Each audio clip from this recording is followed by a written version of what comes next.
경청하도록 하시겠습니다. 하나님 말씀은 신명기 8장 1절로 2절 말씀입니다. 제가 받들어 읽어드립니다. 내가 오늘 명하는 모든 명령을 너희는 지켜 행하라. 그리하면 너희가 살고 번성하고 여호와께서 너희 조상들에게 맹세하신 땅에 들어가서 그것을 차지하리라. 네 하나님 여호와께서 이 40년 동안에 내게 광야길을 걷게 하신 것을 기억하라. 이는 너를 낮추시며 너를 시험하사 내 마음이 어떠한지 그 명령을 지키는지 지키지 않는지 알려 하심이라. 아멘.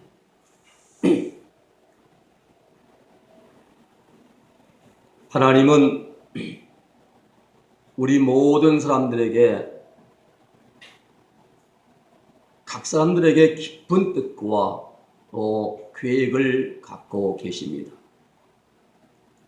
오늘 본문은 모세의 고별 설교에 해당되는 그러한 내용입니다. 신명기 전체가 모세의 오경의 마지막 책으로서 가나안 땅을 앞에 두고 모압 평지에서 이스라엘 자손들을 모아놓고 모세가 3편의 설교를 합니다. 3편의 설교로 구성된 율법 교육서임과 동시에 모세의 고별 설교이기도 합니다. 즉 우리는 신명기를 그래서 모세의 3대 설교라 이렇게 이름을 붙여 말합니다. 1편은 뒤를 돌아보라입니다. 1장부터 4장까지 뒤를 돌아보라. 시내산에서 율법을 받을 때부터 요단강 모압 평지에 이르기까지의 과거를 회상합니다. 누가 인도하셨는가? 누가 우리에게를 인도하시고 함께 하셨는가? 누가 우리를 지키시고 생명 주시고 먹이고 입히셨는가? 지나온 과거 얘기를 돌아보라 회상합니다. 두 번째는 위를 쳐다보라입니다. 율법을 회상하면서 그 율법이 백성들의 생활 지표가 되도록 모세는 제시를 해줍니다. 제3편의 설교는 앞만 보라, 앞만 바라보라입니다. 하나님이 주신 율법을 가나안 땅에 들어가서도 신실하게 지켜라. 그리하면 하나님이 복을 주실 것이다. 라고 당부를 하는 모세의 마지막 이제 설교입니다. 오늘 본문의 1절 말씀 보면은 내가 오늘날 명하는 모든 명령을 너희는 지켜 행하라. 그리하면 너희가 살고 번성하고 여호와께서 너희의 조상들에게 맹세하신 땅에 들어가서 그것을 차지하리라 말합니다. 모든 명령, 이것은 콜 한미츠와인데 우리가 문자적으로 본다면 그 모든 명령이에요. 하나님 모든 말씀을 지킬 것을 당부합니다. 그리하면 너희가 살고 번성할 것이다. 지켜가면 너희가 살 것이다. 그리고 너희가 번성할 것이다. 이러한 뜻입니다.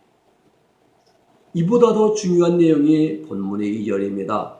내 하나님 여호와께서 이 40년 동안에 내게 광야의 길을 걷게 하신 것을 기억하라. 이는 너를 낮추시며 그리고 너를 시험하사 내 마음이 어떠한지 그 명령을 지키는지 지키지 않는지 알려 하심이라. 자, 40년 광야길에 걷게 하신 하나님의 목적이 신명기 8장 2절에 아주 명료하게 잘 나와 있습니다. 즉 너를 낮추시며 무엇입니까? 겸손입니다. 내 마음이 어떠한지 하나님 명령을 지킨다 안 지키는지 무엇입니까? 순종입니다. 이 두 가지입니다. 오늘 말씀의 핵심이 여기에 있습니다. 오늘 하나님의 깊은 뜻은 바로 여기에 있습니다. 무엇입니까? 겸손과 순종이죠. 자, 오늘 첫째는 하나님의 깊은 뜻은 광야 40년 길을 인도했다는 겁니다. 이스라엘 민족의 애굽 노예 생활 400년 동안 이것은 하나님의 계획이셨습니다. 평탄하게 인도할 수 있지만 하나님은 이제 이스라엘 백성들을 야곱 때에 70명이 내려가게 만드시고 거기서 요셉이 30년 총리였던 시간을 빼고 400년 동안을 하나님은 노예로 지내게 했습니다. 창세기 15장 13절 14절 말씀입니다. 하나님께서 아브라함에 말씀하시죠. 아브라함아, 너는 반드시 알라. 네 자손이 이방인에서 개게 되어서 그들을 섬기겠고 그들은 400년 동안 내 자손들을 괴롭게 하리니 그들이 섬기는 날을 내가 징치할 것이고 그 위에 내 자손이 큰 재물을 이끌고 나오게 될 것이다 라고 말씀했는데, 그 말씀 그대로 이제 성취가 된 것입니다. 모세의 인도로 400년 노예 생활을 끝내고 모세의 인도로 애굽에 이제 출애굽합니다. 자, 그런데 하나님께서는 아브라함의 이삭이 약속했던 가나안 땅이 아니라 어디입니까? 광야로 이끌어내셨습니다. 왜 그렇습니까? 그 가나안 땅을 직접 그냥 끌고 가면은 인도하면 열흘 길이면 되는데 광야로 방향을 틀게 했습니다. 물론 여러 가지 이유가 있습니다. 그러나 오늘 중요한 것은 연단입니다. 주님은 마찬가지로 오늘 우리를 구원하시죠. 구원하시 직접 천국 들어가게 하시면 되는데, 구원받는다면 영적 광야인 세상에서 우리를 살아가게 만드십니다. 영적 광야인 세상을 통과하게 하시는 거예요. 하나님의 기쁜 뜻이 여기에 있습니다. 하나님의 인도와 연단은 구약의 이스라엘 백성들에게만 국한된 것이 아니고 현대를 살아가는 우리에게도 똑같은 원리와 방법으로 적용이 됩니다. 광야는 평탄하고 순탄한 길이 아닙니다. 메마르고 뜨겁고 바위가 많고 나무도 없는 곳입니다. 그러한 광야길로 인도하신 하나님, 홍해바다 앞에서는 바닷물을 가르쳤습니다. 이스라엘 백성들은 그 갈라놓으신 바닷길을 육지처럼 건넜습니다. 그 길은 애굽 사람을 다시 보지 못하는 그러한 애굽으로는 돌아갈 수 없는 길이었습니다. 바울은 고린도서 10장 1절에서 홍해의 체험을 세례와 같다라고 말합니다. 누구는 예수님을 믿고 구원받으면 고백 예수님을 이제 믿고 구원받고 신앙을 고백하면 세례를 받습니다. 세례는 예수 그리스도의 십자가와 함께 자기 옛사람이 죽었다는 사실을 만민 앞에 선포하는 행위가 세례입니다. 다시는 세상의 지배를 받지 않게 되며 또 세상으로 돌아갈 수도 없습니다. 중요한 것은 왜 하나님께서 이스라엘 백성들을 광야로 이끌어내셨는가 하는 것입니다. 평탄한 길 인도하시고 가나안 땅에 들어가게 만드시고 영원한 삶을 주시면 되는데 왜 험하고 힘든 가파른 그런 광야를 인도했냐? 이스라엘 백성들 40년 동안 생활한 광야는 우리가 생각하는 사하라 사막 같은 모래밭은 아니었습니다. 약간의 목축이 가능하면서도 황량한 벌판이었습니다. 나무도 없고 그늘도 없는 곳입니다. 낮에는 더위가 심하고 밤에는 온도가 급강하해서 추위가 낙집으로 견디기 어려운 그러한 지역이 바로 광야입니다. 하나님이라는 사실을 누구보다 더 잘 알고 계셨는데 왜 그들을 이곳으로 인도하셨느냐? 여기에 하나님의 기쁜 뜻이 있는 것입니다. 무엇입니까? 그것이 연단입니다. 연단이 무엇입니까? 정결케 하시는 하나님의 방법이십니다. 이스라엘 백성은 403년 동안 애굽에 살면서 온갖 몸에 밴 것이 있어요. 추하고 더럽고 악한 우상 숭배, 마음과 행실을 더러워지는 그런 데서 정결케 하시고자 광야로 인도하셨던 것입니다. 구원의 환희에 찬 이스라엘 백성들을 물없는 광야로 인도하신 하나님의 섭리를 우리는 바르게 보고 바르게 알아야 됩니다. 모세의 예를 보면 모세가 인생의 절정기인 40세 부록이라 말하지요.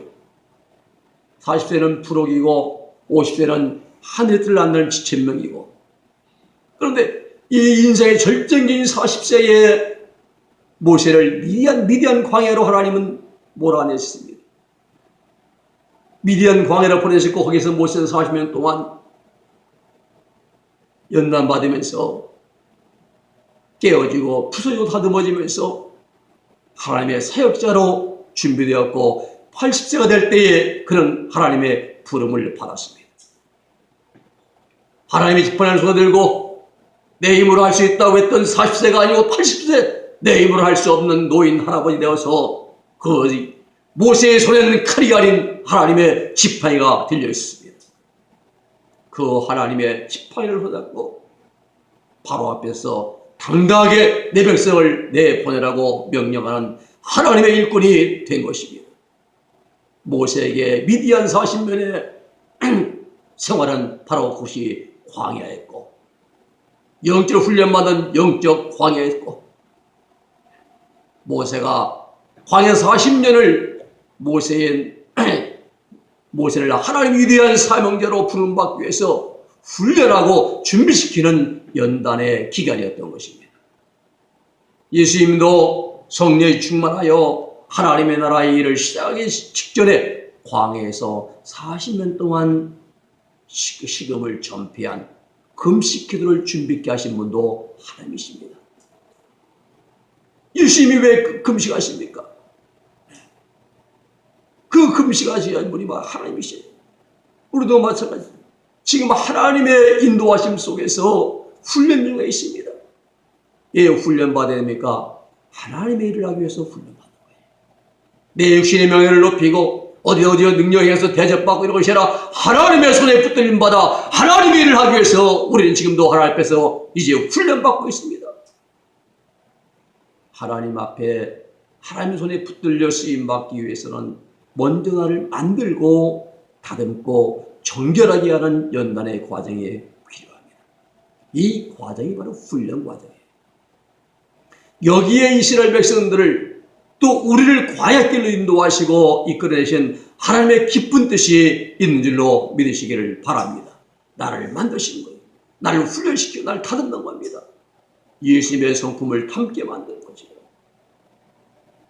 많은 사람들은 예수님을 닮으려고 노력하지 않고 능력 받으려고 금식하고 능력 받으려고 기도합니다. 그건 대단히 위험한 것입니다. 자기를 높이고 자기를 드러내려고 하는 오늘 여러분 우리는 우리의 삶에서 우리의 말에서 우리의 모든 것에서 예수님이 드러나고 예수님이 높여질 할 줄로 믿으시기를 바랍니다. 우리 인간은 오늘 밖에는 모릅니다. 앞을 볼 수도 없고 또 보지도 못합니다. 앞날 내다보지 못합니다. 조금의 일도 모르나 1시에 12시의 일 1시일도 몰라요. 그러나 하나님은 내일 일을 내다보십니다. 내일만이 아니라 우리 앞길을 환히 하나님은 꿰뚫어 보고 계십니다. 이러한 우리의 과거도 보고 계시고 현재도 현재 보고 계시고 미래도 지금처럼 다 판눈에 다 바라보고 계십니다. 이걸 신학적으로 하나님의 예지라고 말합니다. 그러므로 하나님은 우리를 위해서 필요하다고 하면 언제든지 광야로 인도하여 연단을 받게 하시고 그 연단 뒤에 더 오는 큰 복을 받도록 준비시켜 주십니다. 이 하나님의 기쁜 뜻이에요. 두 번째는 광야에서 얻은 유익이 있습니다. 유익이 많아요. 자, 이스라엘 백성들이 광야 40년 동안의 연단을 통해 얻은 유익이 무엇인가? 그냥 고생만 했느냐? 아닙니다. 놀라운 유익을 얻었고 또 체험을 했습니다. 처음에는 불만만 일삼았습니다. 왜 불평했느냐? 여러분 우리가 왜 인간이 불평합니까? 하나님 앞에. 그 이유는 자기 자신 하나님보다 자기 자신을 더 신뢰하기 때문에 불평하는 거예요. 여러분 불평과 불만과 의심, 회의 이 모든 건 다 불신앙입니다. 마실 물이 없다고 불평하고 고기가 먹고 싶다고 원망하고 먹을 양식이 없다고 불만을 그럴 때마다 하나님은 무리바 생수에서 판서에서 생수를 내어 마시게 하시고 또 배고프다고 투정할 때마다 매일 때가 되면 때마다 시마다 만나를 내려주시고 또 메추라기를 날아와 떨어져 이제 구워 먹게 하시고 배불리 먹으셨어요. 40년 동안 이스라엘들이 한 번도 광야에서 굶었다는 기록이 없습니다. 옷이 떨어졌다는 기록도 없습니다. 신발이 헤어져서 맨발로 다녔다는 기록도 없습니다. 하나님 모든 걸 책임주십니다. 그러면서 이스라엘 백성들은 조금씩 하나님에 대해서 알아가게 된 거예요. 이 큰 유익입니다. 아, 하나님은 무에서 유를 창조하신 것이구나. 하나님은 능치지 못할 일이 없으신 분이구나. 하나님은 모든 것을 가능케 하시구나. 전능하신 하나님. 이게 하나하나 광야에서 있어들이 체험적으로 하나님에서 알아가는 영적인 귀한 유익을 얻게 된 것입니다. 어떻게 알아갔습니까? 경험적으로. 이스라엘 백성들이 광야에서 이제 얻은 가장 큰 유익이 바로 하나님에 대해서 알아가게 되었다는 겁니다. 하나님에 대해서 알아가는 것, 에피그노시스라 말하지요. 경험적 지식이 아닙니다. 들은 풍월도 아닙니다. 또 연구하고 실험하여 얻은 결과도 아닙니다. 여러분, 학문 중에 가장 어렵고 힘든 학문이 신학입니다. 다른 건 연구하고 논문 쓰고 되면 돼요. 연구해서 결과 발표하고 말입니다. 네. 네이처 과학제에 이제 실리고. 그렇지만 이 신학은 그게 아니에요. 인간의 연구가 아닙니다. 인간의 노력이 아니에요. 학문이 아니라. 이건 하나님을 인간이 도저히 근접할 수 없는 하나님에 대해서 알아가는 것이 신학입니다. 가장 귀하고 어려운 신학, 학문입니다. 그런 사람들은, 세상 사람들은 우습게 여기죠.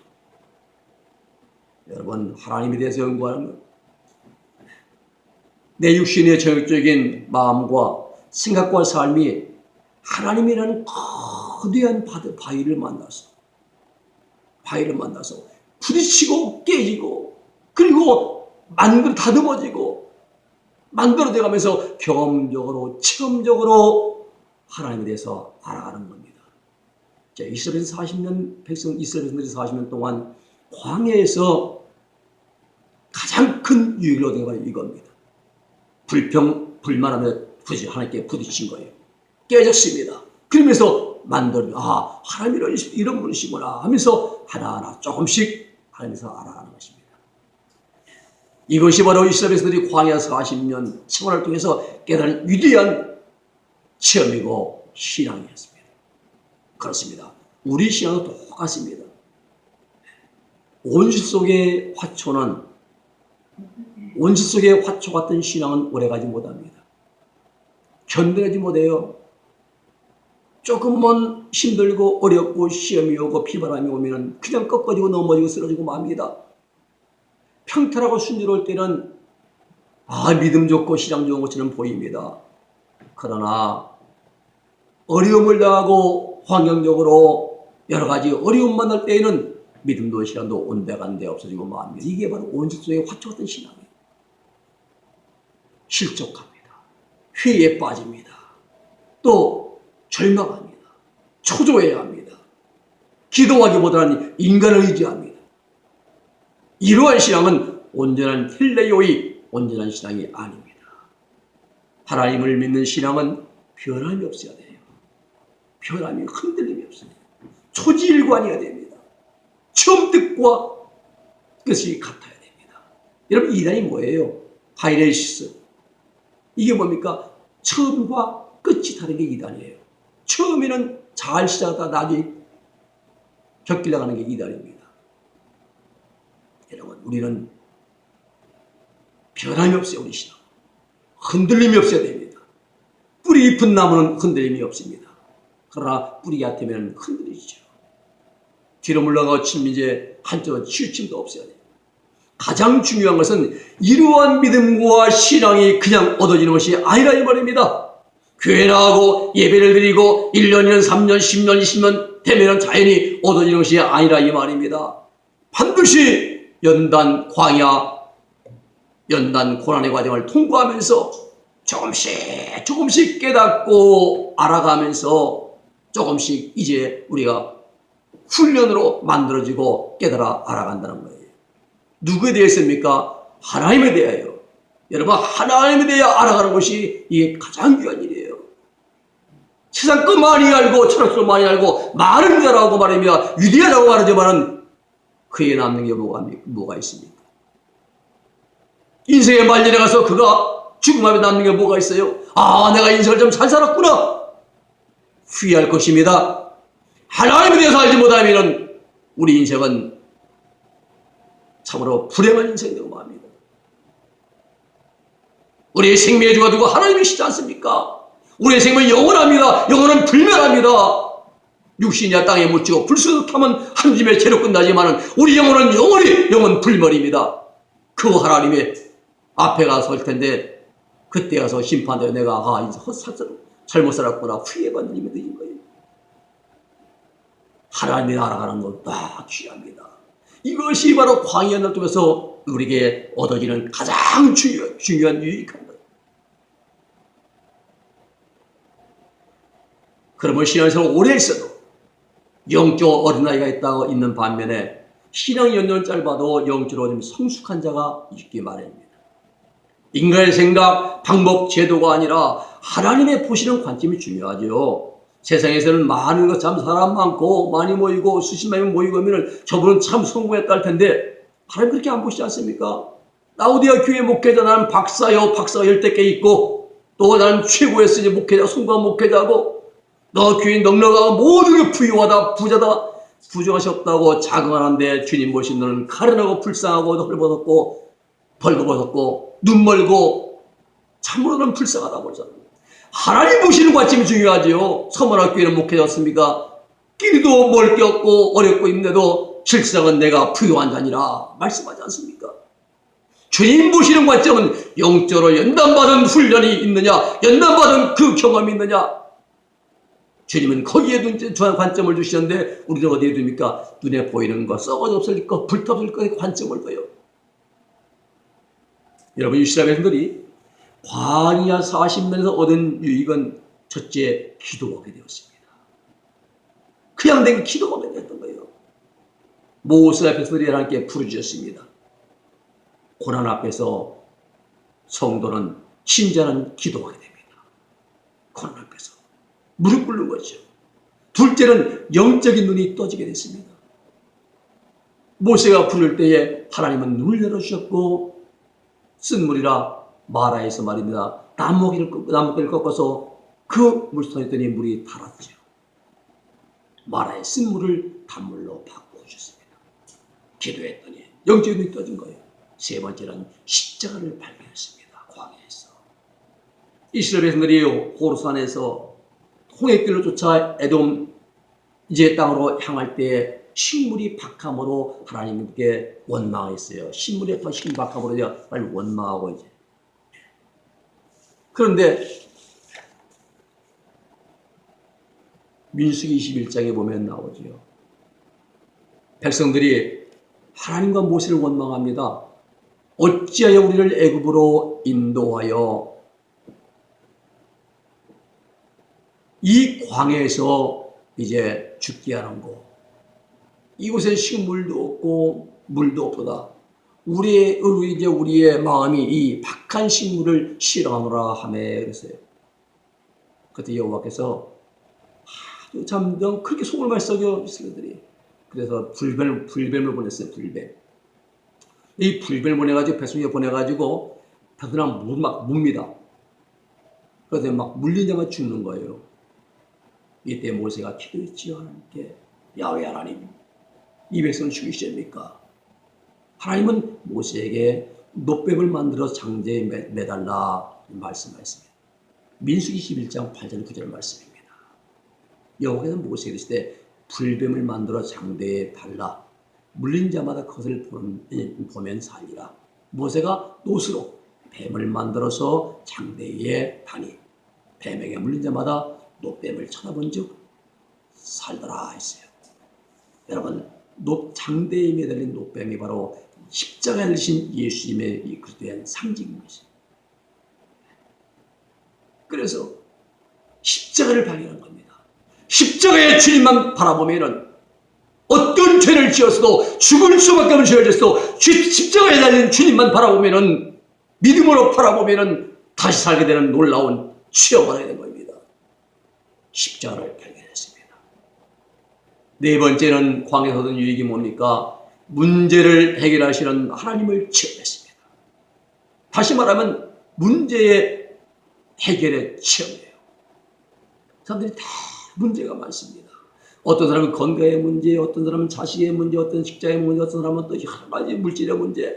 문제 없는 사람 없습니다. 다 문제. 100만 장자도 문제가 있고요. 단돈 1,000원짜리 엄삼도 문제가 있고요. 다 문제 있습니다. 바로 문제 해결할 수 있는 방법이 멀리 있는 게 아닙니다. 바로 우리 곁에 있습니다. 아니, 내 안에 있습니다. 문제는 우리의 믿음입니다. 믿음입니다. 믿음이 있는 자는 언제 어디서나 하나님의 능력을 체험하게 됩니다. 하나님의 임재를 경험하며 살아갑니다. 믿음이 있는 자는 불평과 불만을 감사로 바꿉니다. 위기를 기적으로 바꿉니다. 고난을 통해서 우리에게 쓴맛을 주는 모든 문제들이 단맛을 내는 하나님의 복주심으로 바뀌게 되는 체험하게 됩니다. 믿음입니다. 믿음. 하나님에 대해 바르게 깨닫고 알게 되는 것, 우리 시대에 꼭 필요하지. 오늘 이 광야에서 이렇게 그들은 많은 유익을 얻었습니다. 세 번째는 광야를 통과한 후에 변합니다. 변화해야 돼요. 하나님께서 성도들을 광야로 인도하시는 가장 큰 목적이 무엇이냐? 오늘 본문에 나왔습니까? 너를 낮추시며 겸손이고 그 명령을 지켰는지 아니 지켰는지 순종입니다. 광야의 시를 통해서 자신이 얼마나 약하고 힘없고 무능하고 무가치한가를 깨닫고 겸손의 사람으로 바꾸었죠. 하나님이 누구시며 그 능력이 얼마나 위대하시고 크신 분을 체험하고 하나님 말씀 앞에 아니오가 아니라 예만하는 순종의 사람으로 변화됩니다. 이 두 가지의 사람으로 만드시려고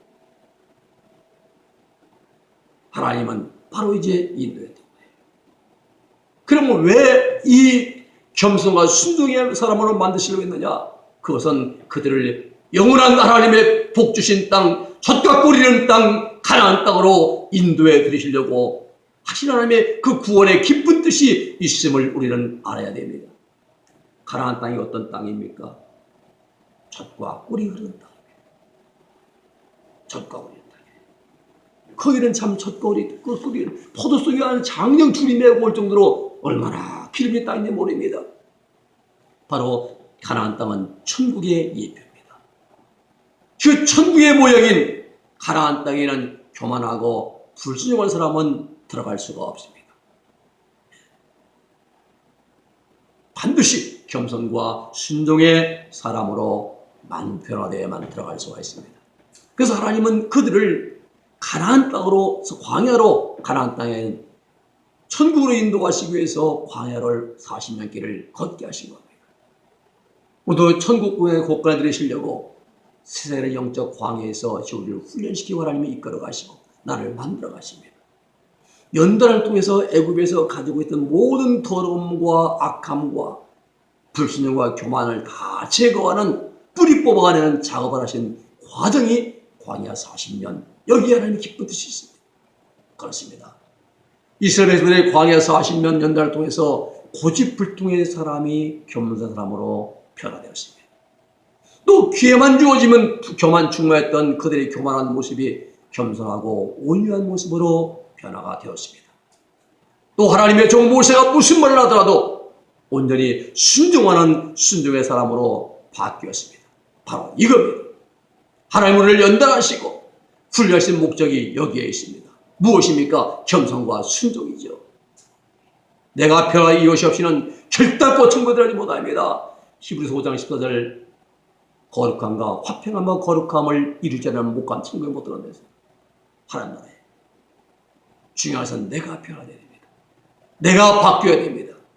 내 인격이, 내 삶이, 내 내면의 생각이, 내 신앙의 모습이 예수를 본받는 겸손의 모습, 순종의 사람으로 변화되어야 됩니다. 이래야만이 이러한 이런 광야의 연단 같은 이 고난과 연단이 없이는 결코 우리가 이루어내지 못합니다. 말씀을 정리합니다. 이스라엘들이 광야에서 얻은 영적 유익과 우리가 세상이라는 이 광야적 광야에서 얻는 유익이 똑같습니다. 우리가 두려워할 것은 고난이 아닙니다. 어려움도 아닙니다. 환경이 아닙니다. 그 고난 중에 나와 함께 하시는 하나님, 그 어려운 모든 환경 속에 나와 동행하시는 하나님을 잊어버리는 일이 가장 그 무서운 일이에요. 다른 게 아니에요. 고난이 무서운 게 아닙니다. 어려운 시험이 무서운 게 아니라 그 시험 고난 속에 나와 함께 계신 하나님을 잊어버리는 게 가장 큰 무서움입니다. 내 인생의 주인 되시고 인도자가 되시는 하나님을 잊어버리는 것이야말로 가장 영적 무지입니다. 우리는 확신을 가져야 됩니다. 우리의 삶이 하루도 바람잘 날이 없는 시련의 연속인 광야 생활이지만 하나님은 늘 나와 함께 동행하십니다. 하나님은 하나님이 함께 하시면 두려울 것이 없습니다. 불같은 시련 뒤에는 하나님의 놀라운 축복과 보상과 영원한 상급이 준비되어 있습니다. 하나님은 믿음대로 행한 대로 갚아주시는 분이십니다. 이 놀라운 축복을 받는 하나님의 놀라운 하나님의 복이 준비된 이 복을 받기 위해서 이 광야길을 잘 걸어가고 달려가서 마치 나라의 영원한 생명의 복으로 받을 수 있는 우리 모두가 되기를 주님의 이름으로 축복해 드립니다. 기도하겠습니다.